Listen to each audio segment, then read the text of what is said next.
తెలంగాణలో పిడుగుపాటుకు ఓ వ్యక్తి మృతి చెందారు. కామారెడ్డి జిల్లా పాల్వంచ మండలం వాడి గ్రామ శివారులో గొర్రెలను మేపుతుండగా ఒక్కసారిగా పిడుగు పడడంతో ఒకరు మృతి చెందగా మరొకరికి గాయాలయ్యాయి. మృతుడు పాల్వంచ మండలం ఫరీద్పేట గ్రామానికి చెందిన మదిరే సురేష్ గా గుర్తించారు.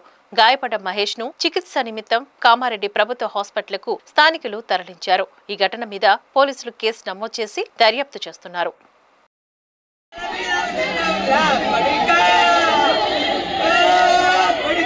భద్రాద్రి కొత్తగూడెం జిల్లా జూలూరుపాడులో 5 పశువులు మృతి చెందాయి. హెచ్టీ లైన్ విద్యుత్ స్తంభాలు పడిపోయి ఉండడంతో మేత కోసం వెళ్లిన పశువులు విద్యుత్ తీగలకు తగిలి షాక్ కు గురై 3 ఎద్దులు 2 ఆవులు అక్కడికక్కడే మృతి చెందాయి. విషయం తెలుసుకున్న రైతులు పశువుల వద్దకు వచ్చి లబోదిబోమన్నారు. వ్యవసాయ సీజన్ మొదలవుతున్న తరుణంలో దుక్కిటెద్దులు మృతి చెందడంతో తీవ్ర ఇబ్బందులు పడాల్సి వస్తుందని వారు వాపోయారు. కాగా వీటి విలువ 3 లక్షల రూపాయల వరకు ఉంటుందని వారు పేర్కొన్నారు.